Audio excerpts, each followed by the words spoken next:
presentación. Con nuestra bienvenida de siempre a quienes nos acompañan en esta sala virtual y en las redes sociales, y posteriormente nos verán en Facebook y en YouTube y en los demás medios de difusión que tiene nuestra fundación, como la página web. Nos reunimos hoy, 19 de julio de 2022, un día antes de celebrar un aniversario más de nuestra independencia, con el fin de reconstruir los hechos y hacer un análisis estratégico de lo sucedido la fatídica noche del 21 de diciembre, 20 de diciembre para amanecer 21 de diciembre, en el Cerro Patascoy, al sur del país, donde operaba una base de comunicaciones del Ejército Nacional y había antenas de Inravisión y de otros medios de comunicación, con el fin de mantener enlazada la información de todo el territorio nacional con las comunidades que ocupan particularmente el sur del país. Este hecho es uno de los más lamentables ocurridos en el trasiego de ese conflicto armado, de esa violencia comunista contra Colombia, y vamos a hacer un recuento, a revisar algunos documentos que soportan lo dicho y hacer desde luego el análisis político, estratégico y geopolítico de esta acción demencial que pasará a la historia como uno de los hechos más aberrantes de lo que ha sucedido en esa agresión comunista contra Colombia. Mi coronel, ¿por qué en Pasto se erigió una estatua y se nombró una plazoleta con el nombre del sargento primero Livio José Martínez Estrada? La vida y la trágica muerte del sargento José Livio Martínez se sintetizan en este corto video en el cual las autoridades municipales y departamentales le rindieron homenaje a su memoria, ya que este suboficial estaba destacado prestando el servicio con el grado de cabo segundo como uno de los encargados de la seguridad de la base, y sobrevivió al ataque terrorista, pero permaneció secuestrado 14 años. Escúchenlo bien, 14 años en poder de las FARC, siendo torturado y humillado. Y como lo veremos en el video, las pruebas de supervivencia cada vez más demostraban de un muchacho que fue secuestrado a los 21 o 22 años de edad, a cuando llegó a los 36 parecía una persona de 70 años, completamente desgastado por el sopor de la selva y por el trato inclemente que le dieron. Pero lo peor es que cuando el Ejército Nacional trató de rescatarlo, fue asesinado a sangre fría, como veremos en los videos. Y lo trágico es que cuando él fue secuestrado, su compañera sentimental tenía 6 meses de embarazo y no pudo conocer nunca a su hijo, y las pocas pruebas de supervivencia que él envió o que le dejaron entrar a los sitios donde estuvo secuestrado prueban o muestran la tragedia que este hombre vivía, pero sin embargo mantenía la fe. Realmente es un caso especial que una vez más ponemos el dedo en la llaga, porque el señor Derrú ignora todo esto y presenta a las FARC como si fueran ángeles y arcángeles celestiales. Entonces miremos este video.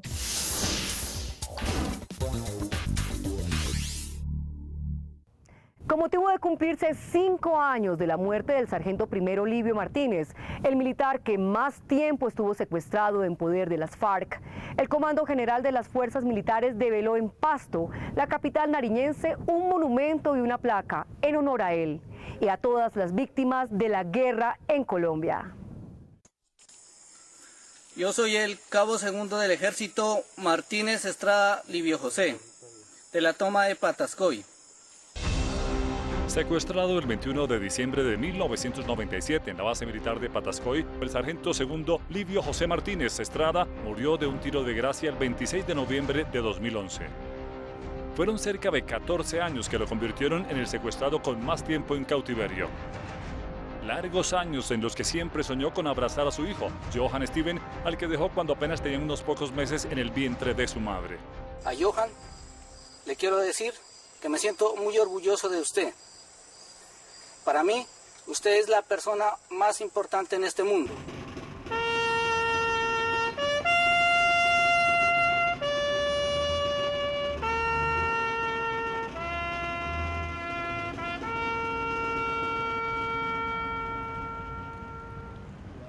El sábado 26 de noviembre, tras cumplirse 5 años de su muerte, en Pasto se reunieron autoridades civiles y militares para develar un monumento y una placa en homenaje al sargento Martínez y a las víctimas como su mamá y su hijo, que nunca se cansó de pedir la libertad de su heroico padre. De las FARC, llévame a mi papi. No sean malos. Póngase la mano en el corazón. Vuelvan a mi papi. Por favor. La memoria de mi padre no quedará en el olvido. Hoy ya mayor de edad y estudiante de Derecho, Johan Steven tiene un mensaje más solidario, producto de sus duras vivencias, que sabe no han sido exclusivas para un país que ha vivido en guerra. Al igual que muchas víctimas del conflicto armado, que hemos vivido el dolor y sufrimiento de las afectaciones del conflicto de nuestro país. Después de haber sido persistente en el deseo de pedir por la liberación de mi padre y de los demás secuestrados por más de 14 años, dando a conocer mi dolor y anhelo de hijo que quería conocer y abrazar a mi padre. El homenaje a los caídos en acción se realiza como merecido y sentido tributo a los militares que han ofrendado su vida en el cumplimiento del deber. A todos nuestros héroes, paz en sus tumbas.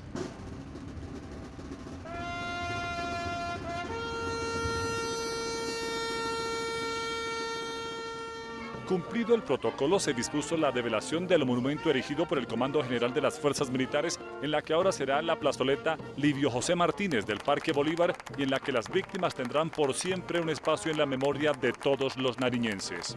Hoy, este Pasto bellísimo, lo podemos mirar y allá el Galeras, reluciente, enarbolando las banderas blancas de la paz, y al otro lado el Cerro Patascoy llorando la muerte del sargento primero Livio José Martínez.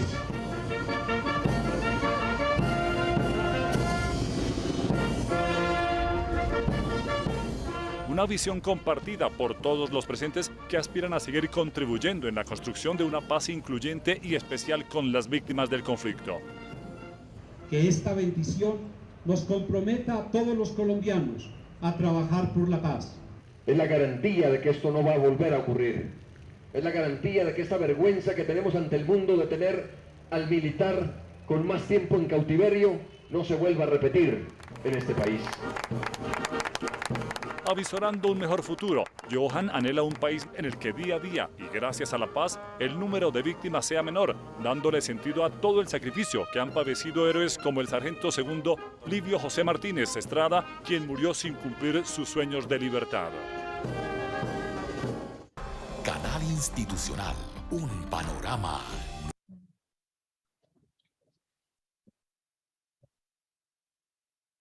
Adelante, mi coronel.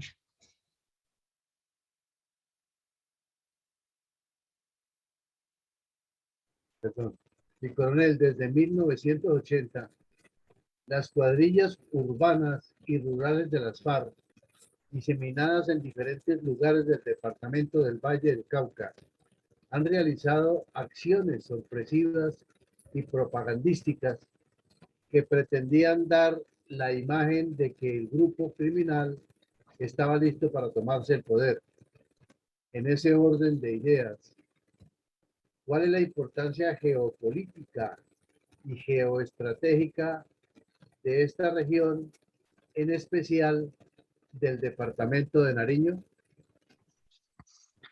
Mi coronel, como usted lo explica, en el 80, aquí en el Valle del Cauca, se comenzaron a crecer las guerrillas tanto de las FARC como del M-19. Y ya existían en el Cauca, que este es un sitio histórico de presencia de las guerrillas, pero en Nariño no. En Nariño pues hemos tenido el caso de la incursión del M-19 y cerca en el Putumayo ya la existencia de unas guerrillas, pero no había habido una presencia permanente o activa de guerrillas en este departamento. Era un departamento considerado muy pacífico, sus gentes muy trabajadoras, mayoría campesina, pero por su ubicación, como vemos, tiene una importancia y una trascendencia geopolítica y geoestratégica muy grande. Comenzando que de los 581 kilómetros de frontera que comienzan aquí, en este punto, y terminan aquí, en este, de Colombia con Ecuador, el departamento de Nariño ocupa casi la mitad de esos 581 kilómetros. Y al occidente del departamento es una zona selvática, tropical y con salida a unas playas espectaculares paradisíacas. Y en estas ensenadas del departamento, particularmente en Tumaco, es una zona que se ha asentado muchísimo el narcotráfico y las guerrillas, y han tenido la posibilidad o de pasar al Ecuador o de subir al Cauca, en todo el departamento del Cauca, o de salir aquí a esta bota, parece una bota realmente, y se llama la bota caucana, que es la unión de 3 departamentos, Caquetá, Cauca y Putumayo, e inclusive alcanza a tocar Nariño. Pero esta parte oriental de Nariño es donde se forma la cordillera. Las 3 cordilleras nacen ahí, o se ramifican, mejor, y allí está el nudo de los Pastos o Quillacinga. Entonces, esta zona oriental es de unas profundidades muy grandes, y cada vez que se avanza hacia el oriente, mucho más alta la serranía o la montaña, y hay clima de páramo, alturas superiores a 4.000 metros sobre el nivel del mar, y por esas condiciones pues se pensó por allá también en los años 80 en construir una repetidora de comunicaciones que le facilitará al centro del país la comunicación directa, y desde luego con el sur, los departamentos de Putumayo y Caquetá, que no queda tan lejos. Entonces vemos aquí al lado derecho el mapa. Es un departamento que tiene una área muy importante con presencia en el Océano Pacífico, con 2 regiones, la de Sanquianga y la del Pacífico Sur. Y como vemos por estos ríos que hay y toda esta cantidad de ensenadas que hay en el sector de Tumaco, es muy fácil que las delincuencias de diferentes pelambres se asienten en este departamento. Y luego ya más adentro está la región de Telembí, que por su nombre, como suena Telembí, es de origen africano, y es un sector donde se asentaron muchísimas comunidades negras durante la época de la colonia, que huían de los patrones, iban formando sus palenques o se fueron asentando después cuando se le dio la libertad a los esclavos.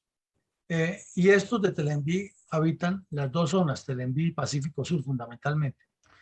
Y en la medida que se avanza lo que se llama el piedemonte costero y la sabana, pues ya va siendo más templado el clima, y luego ya entra a la zona fría donde está Pasto, y más al oriente donde queda el cerro de Patascoy y toda la cordillera. Como vemos, es un departamento que tiene una riqueza espectacular. Imagínense ustedes el Estado de Israel, que es mucho más pequeño que este departamento, con toda esa riqueza de agua que tiene Nariño, con una costa que tiene miles de ensenadas, como lo vemos aquí, de entradas, pequeñas bahías, para desarrollar proyectos ecoturísticos de investigación científica, de pesca, de desarrollo de tecnología en el mar, etc.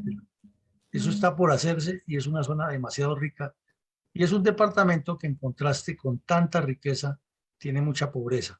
Pero si usted avanza hacia el centro del departamento y ya sube la cordillera, su tierra es negra, fértil, sin necesidad de abonarla. Es una tierra que produce o saca productos de la más alta calidad agrícola. Históricamente el departamento ha sido productor de papa y otros productos agrícolas de tierra fría.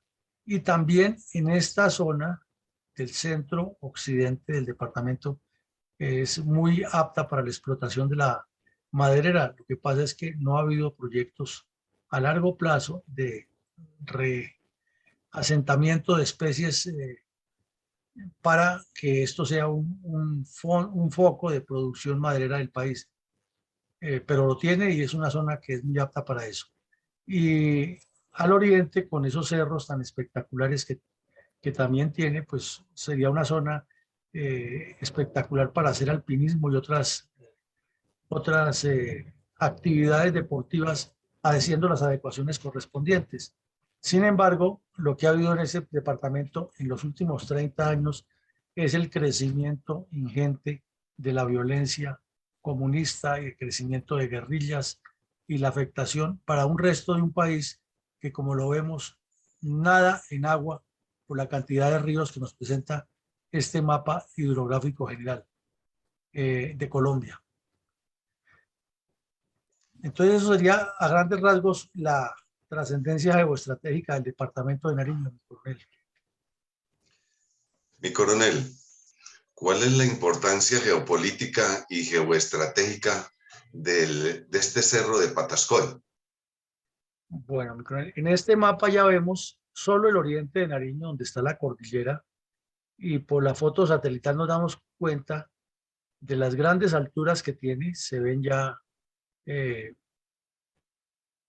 nubes que alcanzan a medio tapar la foto satelital, pero también se ve que es corrugado y que desciende abruptamente hacia el suroriente a el departamento del Putumayo, al cual irriga con muchísimos cursos de agua, porque ya el departamento del Putumayo, como lo hemos visto en otros episodios, también es selvático completamente. Es una selva diferente a la del Pacífico, porque esta es selva amazónica, la del Pacífico es selva tropical.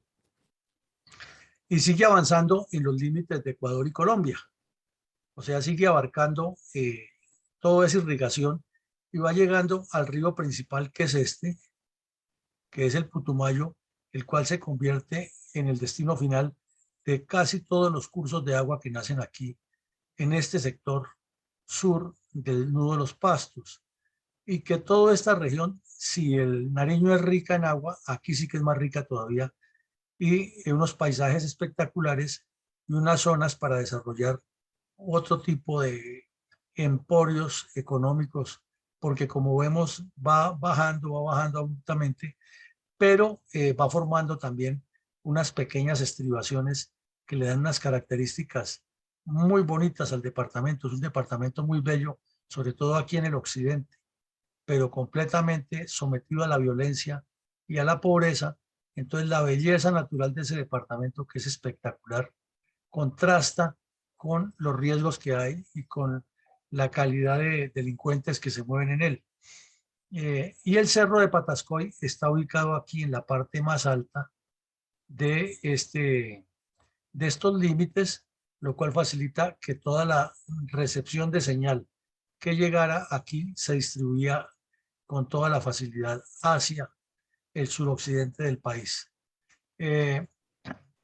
También tiene la característica de que no es muy lejos de Ecuador, realmente lo vemos que no es muy lejos por la selva, y que históricamente los habitantes nativos pues tienen caminos y tienen trochas por las cuales se comunica esta región con el Ecuador, lo cual le facilita a los terroristas también hacer ese tipo de movimientos. Como es zona selvática, estos cursos de agua no es sino que llueva aquí en la cabecera, que llueve muchísimo, e inmediatamente toda esta región se irriga y desaparecen parcialmente los caminos, o aparecen temporalmente cursos de agua que se secan en un momento a otro y vuelven y aparecen cada vez que llueve.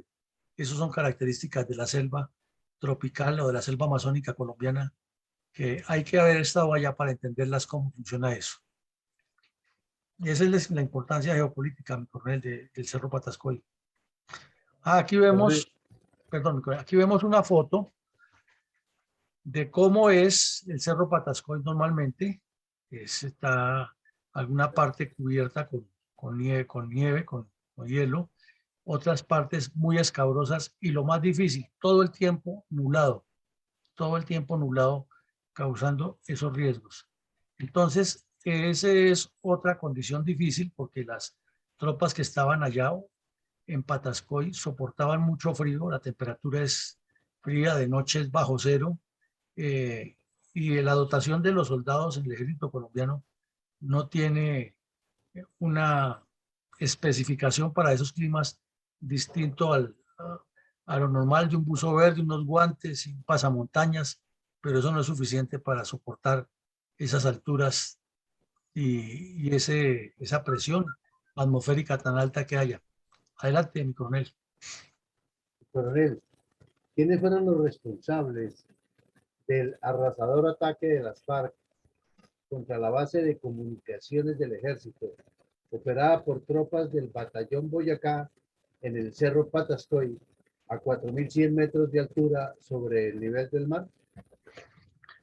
Pues responsables todos los del secretariado de las FARC, porque ellos autorizaron esa acción criminal. O sea, nos referimos a Tiro Fijo, al Cucho Guzmán, que estaba vivo en ese momento, al Mono Jojoy, a Alfonso Cano, a Raúl Reyes, a Iván Márquez, a este que está aquí a la izquierda de gafas, Joaquín Gómez, que ahora vive en La Guajira y fue el responsable de la fuga de Santrich hacia Venezuela, pero sigue estando en el proceso de paz porque él es buena persona.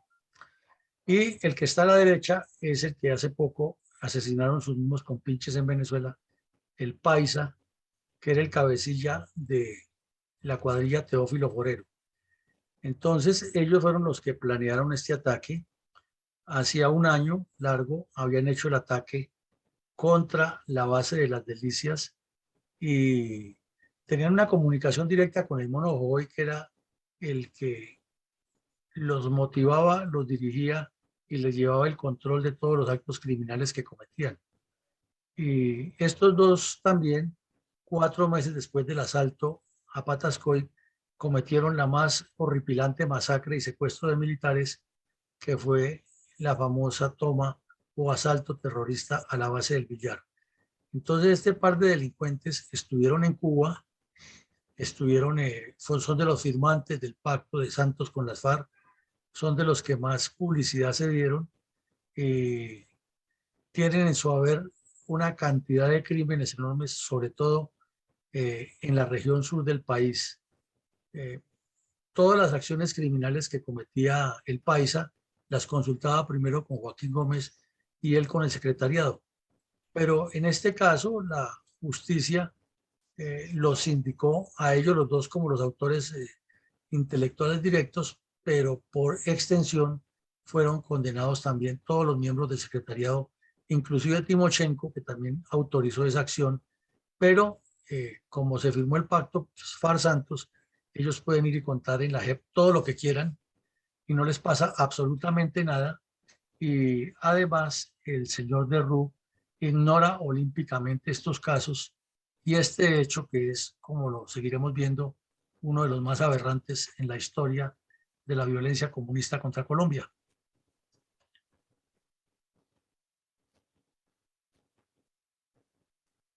Mi coronel, ¿cuál era la situación de las FARC en los departamentos del Valle, Nariño y Caquetá para el año de 1997?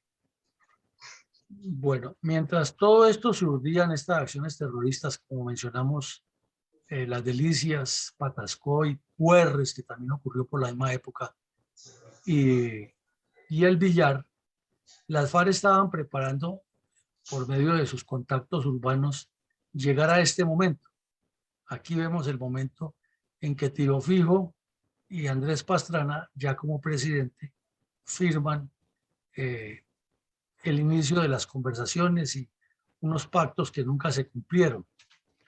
Entonces, para esa época, en Colombia y específicamente en la región de Putumayo y Nariño, estaban creciendo. Por el lado de Nariño y del Cauca, las cuadrillas 29 y 30 de las FARC. Y en el Putumayo, para subir a todos estos cerros y esconderse ahí, o salir al Ecuador y esconderse, o regarse hacia el oriente y esconderse en el Caquetá y el Putumayo, en las zonas de cultivos de coca que abundan en esa zona. Estaban la cuadrilla 32, la 48, la Teófilo Forero, la 14, la 15. Y estas cuadrillas pues estaban dedicadas a un crecimiento geométrico y matemático y a explotar el narcotráfico en la parte alta con la amapola y en la parte baja con la coca y la marihuana, pero especialmente la coca. Además de la extorsión a la petrolera con el oleoducto trasandino que cruza la región y sale hacia el Pacífico y viene del Ecuador. Entonces, todas las baterías petroleras que hay en el Putumayo eran y siguen siendo objeto de extorsiones por parte de estos delincuentes. Y todo tipo de actividad criminal que se mueva en esa zona, como es transnacional, como es fronteriza, es controlada por ellos, por las FARC, y estaban en ese crecimiento, pero a la vez proponiendo conversaciones de paz. Y no muy lejos de esta región, realmente, hacia el oriente, quedaba el cuartel temporal de Tiro Fijo, donde se reunió con Andrés Pastrana. Entonces estaban haciendo varias actividades al tiempo. Una, el crecimiento de esas cuadrillas. Dos, acciones criminales frontales como las que mencionamos. Y tres, en contactos clandestinos por medio de funcionarios colombianos y ecuatorianos para hacer contactos e iniciar conversaciones de paz. Y encontraron al preciso que andaba en búsqueda de darse publicidad al señor Pastrana y lo lograron. Entonces, a grandes rasgos, esa podría ser la característica general de unas guerrillas muy activas, muy violentas, que secuestraban, mataban, robaban, atacaban poblados y al mismo tiempo estaban moviendo unos hilos para conversar de paz, como siempre han dicho, sin concretar nada.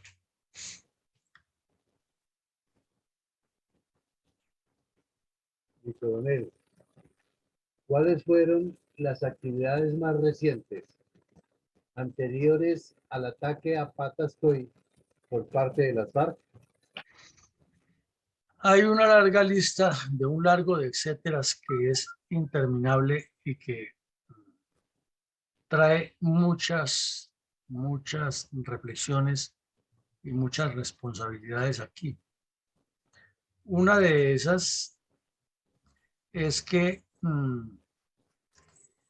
el grupo Cabal, que queda en Ipiales, más al sur de Pasto, que es de caballería y que ya lo hemos visto en otras análisis que hemos hecho aquí, también ha sufrido esa unidad ataques terroristas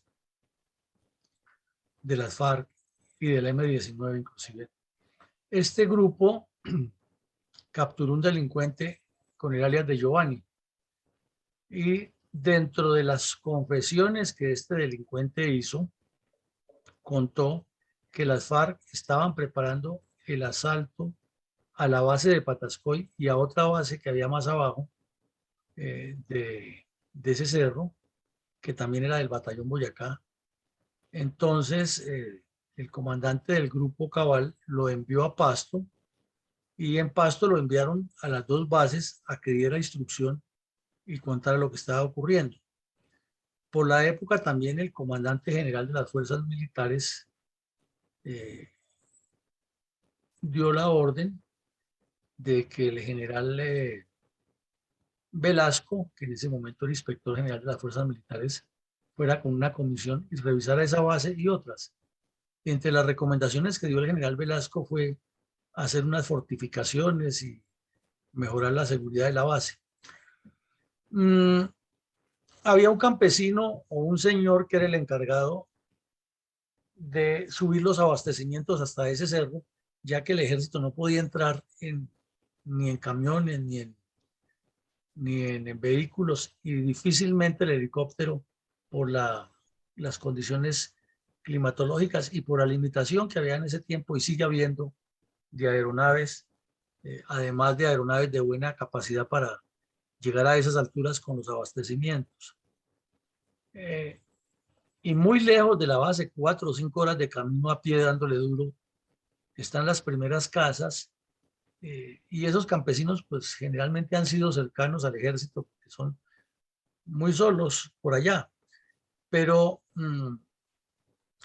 hay, como en todo ocurre en las zonas rurales de Colombia, hay tiendas a esa distancia donde venden bebidas embriagantes. Entonces hubo un acto de indisciplina, 6 soldados se volaron, se fueron a tomar trago y los soldados como que también les gustaba el consumo de la marihuana, según dicen en el informe que hacen en la investigación. Entonces tuvieron que ir a recogerlos. Había un suboficial que también era adicto al alcohol y se evadía de la base. Entonces había unas dificultades grandes y parece ser, como suele suceder o solía suceder en esa época, que muchas de las personas enviadas a esa base eran por un castigo de su comportamiento disciplinario dentro de las unidades, ya que el mismo ejército tenía y creemos que tiene esa misma dificultad de que hay personas que realmente no tienen la vocación militar y en lugar de retirarlos, entonces los trasladan de un lado a otro, o sea, trasladan el problema para ponérselo a un nuevo comandante. Eso parece que también ocurrió allá. Y de otra parte, el frío y las condiciones en que vivían los soldados pues no eran las mejores, no tenían una dotación muy buena. La base sí tenía unas minas de seguridad colocadas, pero como que la instrucción no era completa. El oficial que estaba a cargo era un subteniente sin experiencia y parece que también lo han mandado allá de castigo porque él era natural de Nariño, Hidalgo, el apellido del subteniente, y seguramente ha cometido alguna falta. La mejor solución fue subo hacia el cerro de Patascoy. Entonces, dijéramos que la moral y el control que ejercía el batallón era muy escaso sobre esta tropa. De igual manera, hay un periodista sueco que es especialista en las FARC, porque es de los mismos, es comunista allá en Suecia y publica unos documentos en Europa a favor de los partidos comunistas y a las FARC siempre las pinta como unos salvadores, unos Robin Hood, unos transformadores de la sociedad. Y él hizo una entrevista a unos bandidos de estos que contaron también, ellos ya habían intentado tomarse la base en octubre y llegaron hasta el sitio donde tenían que hacer la coordinación final para a la siguiente noche hacer el asalto. Y el clima es tan malo allá, la situación es tan difícil que las mismas ráfagas de viento los devolvieron en uno de esos pliegues y los convencieron de que era mejor que esperar a que llegara el mes de diciembre cuando bajaban esos vientos, según la información que tenían, y ahí sí hacer el asalto. Entonces son muchos los factores que se juntaron. Los campesinos le alcanzaron a avisar a la base que habían por la zona donde ellos estaban merodeando por lo menos 1 o 2, pero siempre había personas que no eran de la región, que compraban todo en efectivo y que pagaban normal lo que les pedían, pero que compraban de manera exagerada, por ejemplo, galletas. Pero esa información se pasó al batallón y el batallón lo que hizo fue enviarle a la brigada la valoró con nota y les devolvía los radiogramas, que hay posibilidad de un ataque, que ojo con lo que les contó el bandido que entregó el batallón, el grupo Cabal, etc. Llegó el 12-13 de diciembre, hubo nombramiento de nuevo comandante de batallón, salió el coronel Ruiz y recibió el coronel Burgos.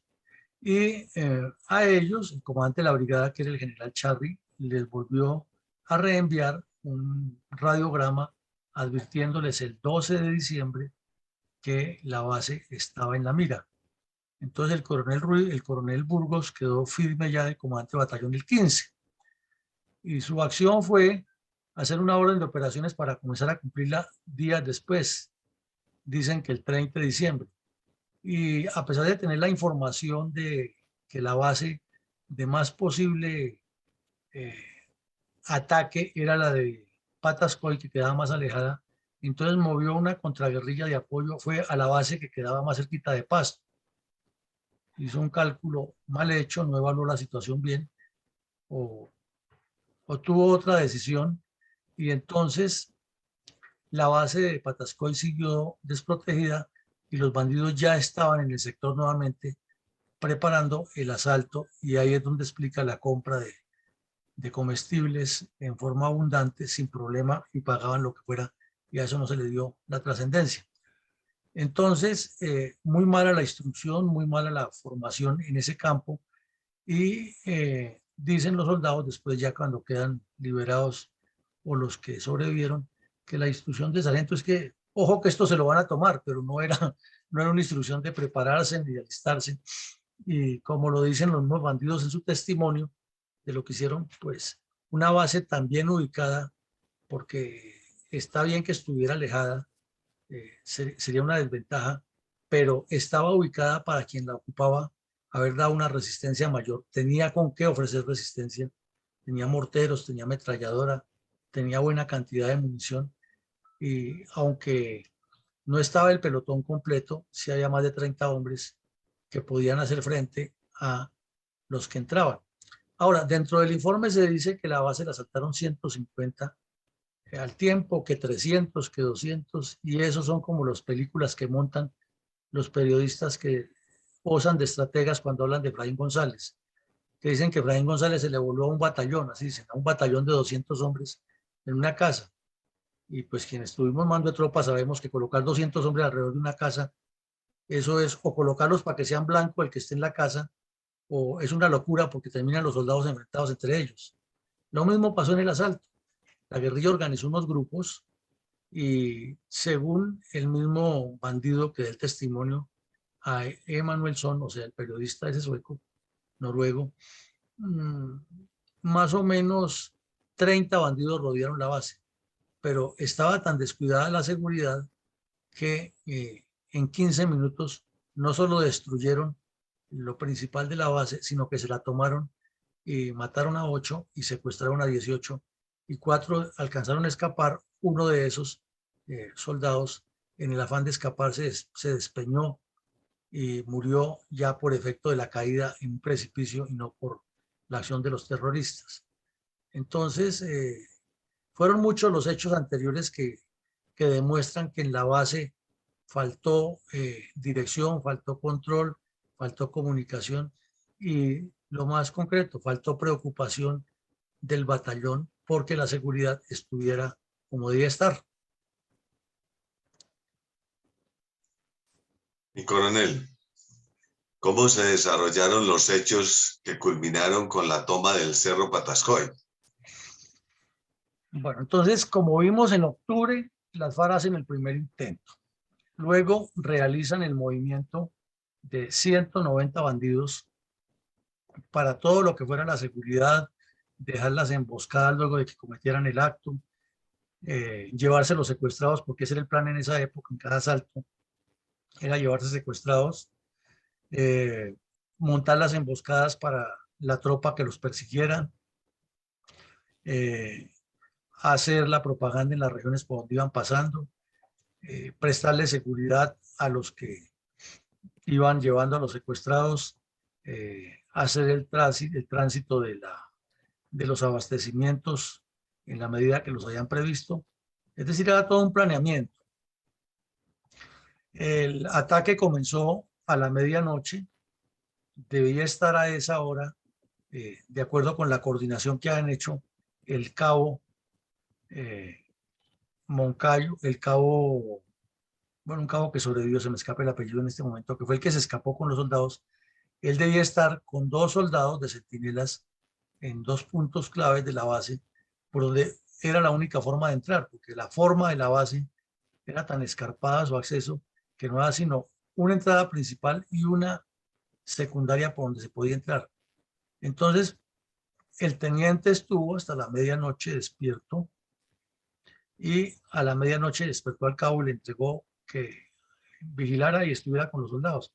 Entonces, cuando comenzó el asalto, los soldados estaban metidos dentro de los alojamientos debido al frío y debido a la situación en que estaban.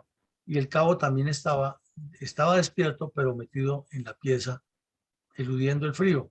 Entonces, realmente los bandidos pudieron acercarse completamente hasta la base, rodearla, destruir la repetidora, que eso fue muy rápido, y entraron y coparon y los soldados no tuvieron tiempo de reaccionar. Los pocos que reaccionaron fueron asesinados muy rápido. El de la ametralladora, por ejemplo, reaccionó, pero ya estaba en la mira. Otros, inclusive el teniente, no tuvo tiempo ni siquiera de reaccionar porque una granada estalló donde él estaba y ahí murió. Eso es lo que dicen después del testimonio y del informativo administrativo y la elaboración del caso táctico y el fallo de del Consejo de Estado condenando a la nación por esta responsabilidad. Entonces, lo que se vio después son imágenes como estas, los mismos soldados haciendo camillas improvisadas para sacar a los heridos y el reporte de las FARC, el Mono Jojoy, celebrando que le ha llegado una buena cantidad de material y diciéndole a Joaquín Gómez que ese material pasaba para el bloque oriental, que era el que le correspondía, ya que él era el jefe militar de las FARC, etcétera, etcétera. Entonces, cuando ya fueron a revisar, también fue tarde porque lo normal era que esta base estuviera activa y haciendo los reportes de comunicaciones, y la base que está más abajo informó al batallón por la mañana que esa base no se ha reportado. Entonces comenzaron a verificar en el radio, pero las horas pasaban hasta que se fueron dando cuenta por los campesinos que llegaron a contar que se decía que esa noche había habido explosiones en la base, que se veía desde lejos, que ya verificaban que sí, que había habido una toma y que ya eso estaba destruido y no encontraban a nadie, y aparecieron de los 4 que escaparon, 3, porque como decimos, uno se mató. Entonces ya contaron lo que ha ocurrido y se desarrolló la situación. Fue algo humillante para el ejército, se perdió todo el material de guerra, se perdió la credibilidad en la seguridad. Inmediatamente fueron llamados a calificar servicios el comandante de la brigada y la división, el gobierno nacional de Samper, que estaba en la peor etapa de su descrédito, no daba pie con bola. Pues esa misma noche hubo otros ataques en otras partes del país y las FARC seguían dando la sensación de que estaban a puertas de tomarse el control de Colombia. Entonces, a grandes rasgos, así ocurrieron los hechos, mi coronel. Gracias, mi coronel. En términos de resultados concretos, ¿cómo lo resumiría para analizar este cruento de suceso? Pues 8 muertos en el sitio, 8 soldados con el teniente, el otro que murió en el escape, la pérdida total de la base, todo lo que estaba quedó destruido, las antenas de comunicaciones, todo eso lo volaron los bandidos. Tuvieron tiempo para hacerlo en 15 minutos, o sea, la sorpresa fue total. Y los mismos bandidos dicen que donde hubiera habido una mejor seguridad, ellos hubieran tenido muchas bajas porque estaban en desventaja, y que sin embargo la orden del Mono Jojoy era tomarse eso a como diera lugar, y estaban preparados para un combate muy fuerte, pero no hubo combate, sino que lo que hubo fue un asalto. Aquí vemos las fotos de los muertos: el teniente Giovanni Hidalgo, el cabo Alejandro Guasquida, el soldado Andrés Chates, el soldado Caicedo, el soldado Eduardo Bermúdez, el otro soldado Caicedo Urquiza, el soldado Fabián Castro y el soldado Rubén Bastidas. Todos, como se nota, de la región, originarios, y la lista de los desaparecidos que poco a poco las FARC fueron reconociendo que los tenían secuestrados, en especial a los 2, al cabo Moncayo y el sargento Livio Martínez, que fueron los que más duraron tiempo. Los soldados los liberaron como 2 o 3 años después, en una liberación masiva que hicieron las FARC para demostrar, entre comillas, su buena voluntad de paz durante el débil y laxo gobierno del señor Pastrana. Pero los tuvieron un buen tiempo secuestrados también a los soldados. Y en cuanto a material perdido, se robaron 2 morteros de 60 milímetros, con los cuales se les hubiera podido causar bastantes bajas a los bandidos. Se robaron 2 lanzadores de granadas múltiples M79, que son muy efectivos, en el combate cercano y no alcanzaron a ser ni siquiera utilizados. Se perdió una ametralladora M60, que es de lo mejor que tiene cualquier ejército para apoyar una maniobra de infantería. Se perdieron 27 fusiles de Galil nuevecitos, calibre 7.62, con sus proveedores. Los bandidos se robaron los 21 equipos, y lo que no se robaron los bandidos lo robaron los campesinos cuando después llegaron allá a la base y encontraron desocupado los equipos de combate de los soldados. Se les robaron los ponchos, las carpas, los camuflados de reserva que tienen, lo que tuviera cada soldado en su morral. Y se robaron aproximadamente 10.000 cartuchos, de acuerdo con el balance que ellos mismos pasan. Eso indica que ni siquiera se presentó un combate en igualdad de condiciones, sino que fue tal la sorpresa que o los mataron o los sorprendieron dentro de las instalaciones que tenían allá, precarias, para protegerse de la inclemencia del clima. Y inclusive la recomendación que ha hecho el Comando General era que se evaluara si era necesario reubicar esa base y pensar en una mejor provisión para la seguridad y el bienestar de los soldados. Pero en síntesis, esa fue el triste resultado, porque 18 secuestrados, 8 muertos en el sitio, 1 después en el escape, y el robo de todo este material.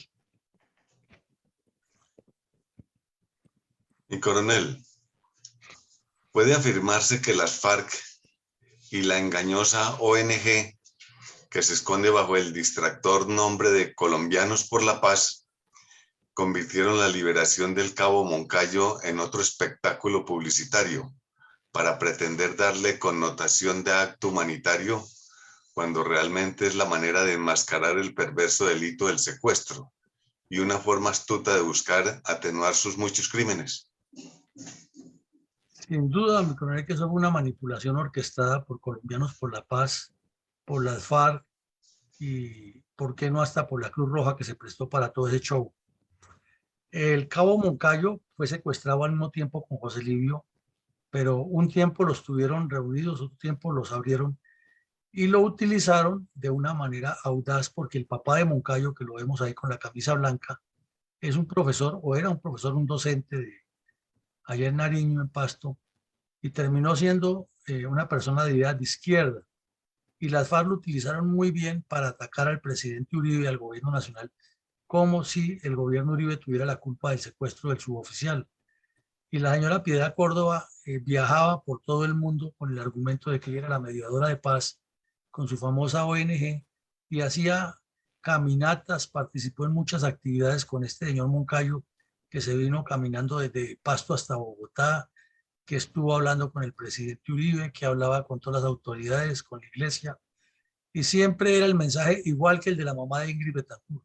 La culpa de que Moncayo esté secuestrado no es de las FARC, sino es de Uribe, que no quiere hacer un pacto permanente de que bandido capturado es inmediatamente canjeado por militar secuestrado, una ley de canje permanente que no cabe en la cabeza de nadie, pero sí en las intenciones malévolas de las FARC.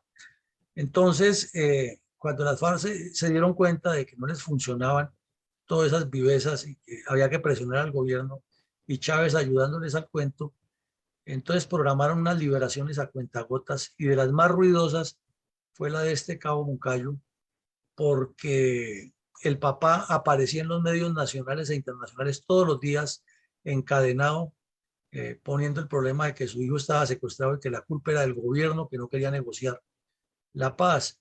Entonces le dieron la vuelta al asunto y se le convirtió en una favorabilidad a las FARC y en una desfavorabilidad al gobierno colombiano, y la señora Piedad Córdoba metida todo el tiempo ayudando a ese cuento de que era la culpa del gobierno y del Estado colombiano, que no querían que se liberara al suboficial. Desde luego todo el Estado, el gobierno nacional, quería la liberación no solo del suboficial, sino de los demás, pero además quería que todos los bandidos estuvieran en la cárcel por ese crimen. Y ellos lo que querían era que los bandidos de una vez tuvieran un posicionamiento para llegar a una constituyente, a cambiar el país, y que todos estos delitos se les perdonaran, como finalmente lo lograron con Juan Manuel Santos. Entonces sí hubo una manipulación, sí hubo un show publicitario y sí hubo una desinformación calculada para darle la vuelta al hecho, y desafortunadamente el señor Moncayo, en su afán de que su hijo fuera liberado, se hizo parte del problema y no de la solución. Mi coronel, fue condenada la nación por el ataque terrorista de las FARC contra el Cerro Patascoy. ¿Y cuáles son los aspectos resaltantes de esta condena proferida por el Consejo de Estado? Bueno, ahí vemos una foto de cómo quedó la base, y esa es una de las fotos con la que la condena ilustra su decisión jurídica. Esa decisión se puede consultar completa en internet entrando buscando el número de la radicación, que está bien largo y termina en 31250, aquí la vemos. Y ahí está la sentencia. Y en la sentencia se resaltan varios aspectos. Uno, que el coronel Burgos siempre utilizó como argumento para decir que no era responsabilidad de él, es que él acababa de recibir el batallón y que hasta ahora estaba ubicándose. Y que pues la responsabilidad de todo lo que pasó era del comandante anterior, que venía una cantidad de hechos. Pero el general Charri, que es el comandante de la brigada, le dejó esta anotación en su hoja de vida, en su folio de vida, que es tenida en cuenta dentro del fallo que toma el Consejo de Estado contra el Estado colombiano.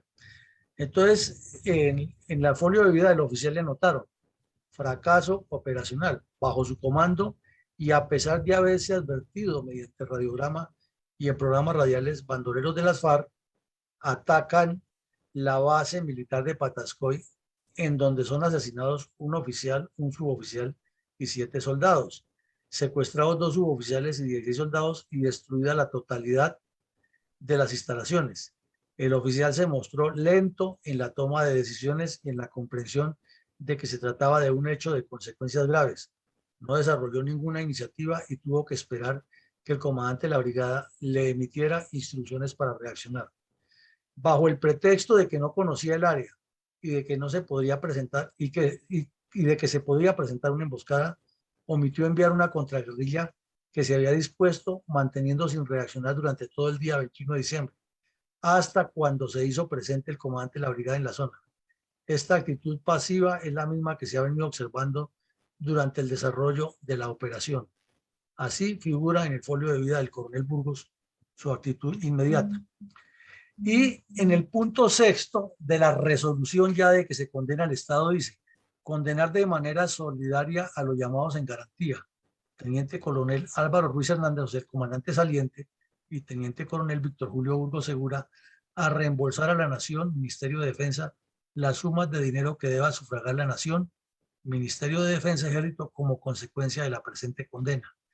Y la condena, pues, del Consejo de Estado no es a cárcel, que es administrativa, pero sí dice cuántos salarios mínimos hay que pagarle a cada uno de los demandantes, porque esto fue un documento, un expediente voluminoso, en el cual algunos familiares de soldados y del teniente fallecido pues presentaron unas pretensiones que no fueron reconocidas todas, otras sí, y al condenar la Nación en X cantidad de dinero se sindicó o se hizo repetición contra estos 2 señores. No sabemos si finalmente se hizo efectiva o no, pero esta fue una decisión y que muestra que hubo una negligencia, que no hubo la coordinación, que faltó reacción inmediata, que faltó acción de comando por parte del comandante el día siguiente al ataque, y hasta que no llegó el comandante de brigada a tomar decisiones, no se hizo mayor cosa, como consta en el expediente. Entonces, ese es el contenido, la sustancia de ese fallo, que desde luego ya no levanta a los muertos, ni mucho menos el daño causado a la imagen institucional del Ejército. Coronel, ¿cuál y cómo fue la semblanza del sargento Livio José Martínez hecha por parte de la Nación para registrar en la verdadera historia colombiana el valor de uno de los hombres que ahora merece estar en el monumento de los héroes? Bueno, entonces aquí tenemos que el sargento pues fue secuestrado y y de ahí lo llevaron al Putumayo, al Caquetá, lo pasearon por muchas partes, lo utilizaron como trofeo de guerra. Colombianos por la Paz se prestó para que se publicaran esas pruebas de supervivencia, que curiosamente las recibían ellos de parte de las FARC y eran los que estaban de mediadores. Y finalmente, pues el sargento fue asesinado, como vamos a ver aquí en el video, y este es el mensaje que le hace, el mensaje de honor que le hace el Ejército Nacional a la memoria del sargento.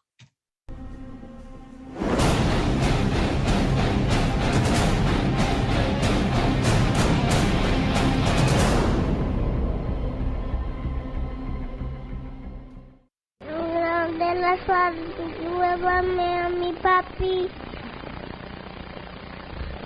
No sean malos. Póngase la mano en el corazón.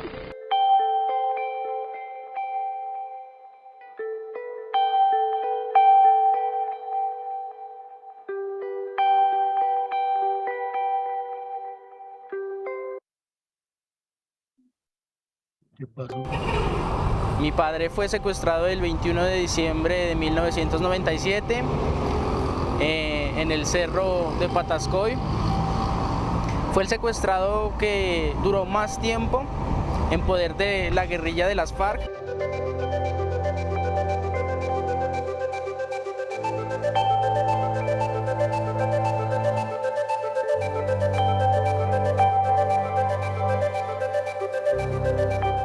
Éramos 3 pastos, 3 rolos, y siempre vivíamos recochando, sobre todo Martínez, que tenía un espíritu muy alegre, muy jovial, era un soldado muy entregado a su institución, a su ejército.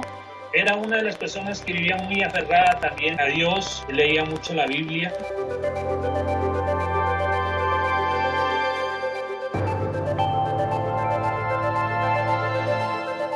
A mis padres les quiero decir que los quiero mucho, que les agradezco por todo su esfuerzo que están haciendo por mí. De la misma manera, les cuento que dando gracias a Dios me encuentro bien. Y con el poder de Él, muy pronto estaremos juntos.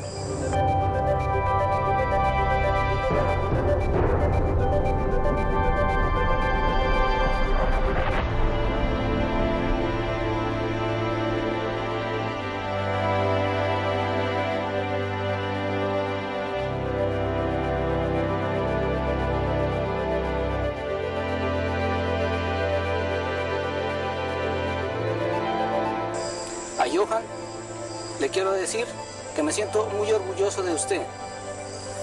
Para mí, usted es la persona más importante en este mundo.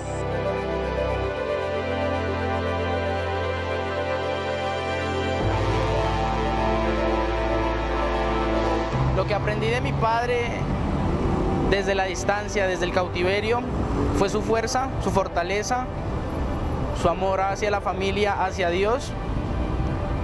Porque mi padre en sus pruebas de supervivencia que nos enviaba me demostraba que era un hombre muy valiente, que afrontó el secuestro con mucha esperanza de poder volver a casa, de volver a vernos, a reencontrarnos, y por mi parte para poder conocerlo a él.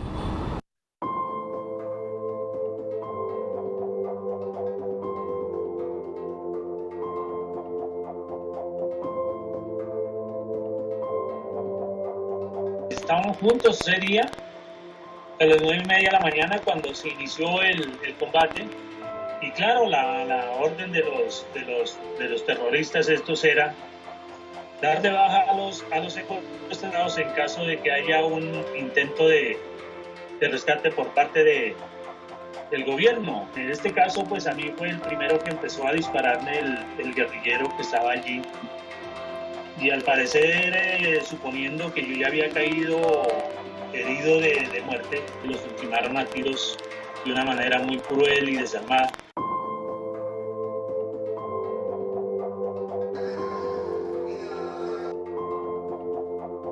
Pasto tributó un sentido homenaje de despedida al sargento Livio Martínez, asesinado por las FARC en las selvas del sur del país.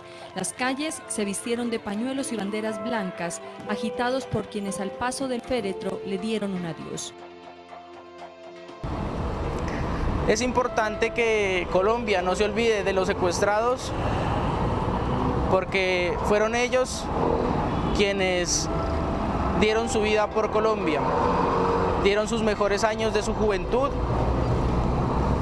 por nuestro país, por su democracia. Mi padre dio su vida por Colombia.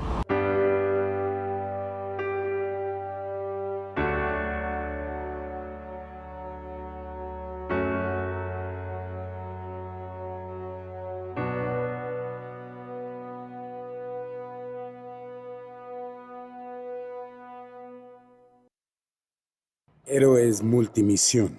Nuestra misión es Colombia, Ejército Nacional.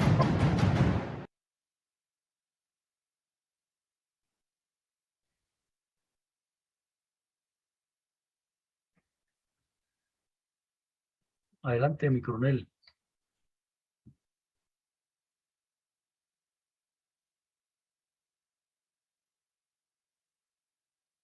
Bueno, mientras recupera el sonido, después de ver ese video tan impactante, ese caso tan real y tan doloroso de cómo estos criminales asesinaron a sangre fría a los señores de la policía que estaban allí secuestrados y al suboficial del ejército, al cabo Livio José Martínez. Ahora vemos a estos delincuentes sentados en el Congreso de la República, rozagantes, viviendo del presupuesto nacional y hablando de paz y hablando de transformación del país y de que hay que perdonar y olvidar todos estos crímenes que cometieron. Esto es algo que no se puede olvidar y que debe quedar en la memoria histórica de los colombianos como una afrenta contra nuestra institucionalidad. Pero lo que es peor, que el Estado colombiano con nuestros impuestos pague una investigación, financie una investigación de orden supuestamente técnico, académico, histórico, analítico, para que nos cuenten la verdad de lo sucedido y termine quien la elabora reconociéndolos a estos delincuentes que ordenaron ese asesinato y muchos más, y el secuestro y todo lo que ocurrió alrededor de ese crimen, que los perdone y termine diciendo que el Estado es el que tiene la culpa de que estos angelitos se hayan revelado, y ahí los vemos ahora viviendo de nuestros impuestos y siguiendo causándole daños al país. Eso es imperdonable y no tiene ninguna explicación. Muchas gracias, mi coronel. Vamos ahora con los comentarios analíticos del señor coronel Iván González. Adelante, por favor, mi coronel. Gracias, mi coronel. Pues creo que hay muchas conclusiones, pero lo más trascendente es el secuestro del sargento Martínez, que es la demostración de la actitud criminal y terrorista de las FARC, porque la intención era torturarlo, y lógicamente no solo a él, sino a todas las tropas que caen en su poder, por el solo placer de usar, de provocar el dolor humano. Y detrás de ellos el de sus familias y lógicamente el de los colombianos. También el valor de los soldados colombianos que con un sentimiento patriótico y entregan su vida por el pueblo, con el fin de lograr una sociedad estable, organizada, productiva y que genere economía y progreso, pero que con el daño que causan los terroristas comunistas adoctrinados por el perverso partido comunista marxista, destruyen gran cantidad de la infraestructura y del progreso, como los oleoductos, las redes de energía, los acueductos, los vehículos, etc.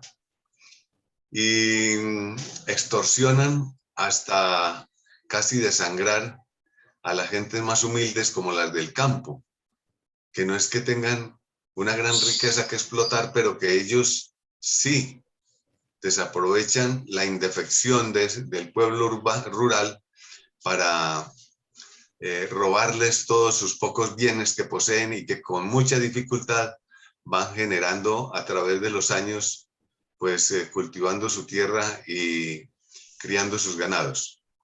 Es realmente una crueldad insoportable, que no se entiende ahora cómo los causantes de eso, sean tan privilegiados. Privilegios que ningún campesino sencillo podrá alcanzar, como ser un diputado o un senador. Pero estos terroristas sí disponen de todas esas facilidades que se supone que no solo no las debieran tener, sino que antes, por el contrario, debieran ser castigados por el dolor causado. Muchas gracias, mi coronel. Muchas gracias, mi coronel González. Dentro de los aportes que aparecen en el chat está el siguiente. Como lecciones aprendidas, se debe destacar dentro del hecho narrado el hecho de asumir como castigo el envío a prestar servicios en estas bases de repetidoras de comunicaciones, logrando afectar las diferentes unidades allí conectadas, con tropas desmoralizadas y también con quietud absoluta, convirtiéndose en caldo de cultivo propicio para los ataques de las narcoterroristas comunistas FARC. Dentro de esa violencia tripartidista, partidos liberal, conservador y comunista, desarrollada especialmente por la izquierda a lo largo y ancho de nuestro hermoso país. Muchas gracias, mi coronel Villamarín. Bueno, muchísimas gracias, mi coronel, y muchísimas gracias a todos por asistir. Hemos hecho hoy el recuento de uno de los episodios más dantescos y más tristes de la historia del terrorismo comunista contra Colombia. Como lo resaltaba mi coronel González en su comentario, el asesinato del cabo, ya sargento primero en cautiverio, Livio José, es el ejemplo patente de la crueldad, de la manipulación del dolor humano y de la corrupción que hay en algunos sectores de la dirigencia política, de no mirar el drama que estaba viviendo esas familias, ni el drama que vivía el país, sino buscando réditos electorales y sobre todo componendas para favorecer a las FARC. Pero si eso ocurrió en ese momento, más doloroso es todavía que un sacerdote que hizo votos de obediencia, castidad, pobreza y de decir la verdad ante todo, se preste para, con un grupo de personas bastante costosas para el presupuesto nacional, elaborar un informe tan siniestro, tan cínico, tan mentiroso y tan mal elaborado, justificando que todos estos hechos, que los menciona como una generalidad porque no los toca para nada en detalle, que los menciona, son responsabilidad del Estado colombiano y de la sociedad colombiana, y no de los criminales auspiciados por el narcotráfico y por ideas totalitarias contrarias a la democracia, con el fin de tomarse el poder en el país. Esto es necesario repetirlo y reiterarlo hasta la saciedad, porque la historia del país no puede ser elaborada ni contada con tanta mentira y con tanta trapacería, desconociendo a los verdaderos responsables de crímenes tan atroces como asesinar a unos soldados sorpresivamente en una base militar, secuestrar a otros, tenerlos varios años y finalmente asesinar con un tiro de gracia a una persona que ya llevaba 14 años secuestrado, privado de su libertad, sabiendo ellos, como lo sabía todo el país, que su hijo había nacido sin conocer a su padre y que mientras hacían un show con la liberación del otro suboficial, a este lo utilizaban como un medio para presionar.